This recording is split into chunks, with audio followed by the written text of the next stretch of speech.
সম্মানিত ভিউয়ার্স, কিভাবে Facebook auto like আপনার পোস্টে নিতে পারেন সেই সম্পর্কে কথা বলবো। প্রথমে আপনি ক্রোম ব্রাউজারে যাবেন, সার্চ করবেন ফেসবুক অটো লাইক।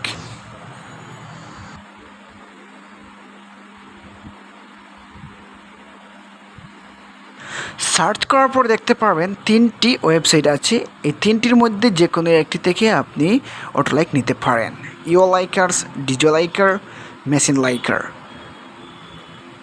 এই 3টি অত্যন্ত জনপ্রিয় সাইট। যারা অটো লাইক নিতে চান তারা এই 3টি সাইট থেকে নিতে পারেন। ইও লাইকার্স ওয়েবসাইট থেকে অ্যাপটি ডাউনলোড করতে পারবেন অথবা প্লে স্টোর থেকেও পারবেন।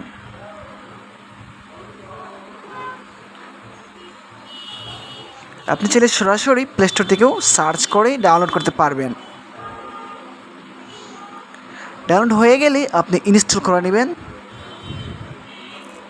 এছাড়াও ডিজে লাইকার প্লে স্টোরে রয়েছে, আপনি চাইলে ডিজে লাইকার সার্চ করে ডাউনলোড করতে পারেন। এছাড়াও followers and like tick fans নামে একটি অ্যাপস আছে, চাইলে আপনি এটিও ডাউনলোড করতে পারেন। এই সাইটগুলো অথবা অ্যাপসগুলো খুবই ক্ষতিকর। যখন আপনি আপনার পোস্টের রিঅ্যাক্ট নেবেন তখন খুব ভয়ঙ্করভাবে আপনার অ্যাকাউন্টে প্রভাব ফেলবে। ধন্যবাদ সবাইকে।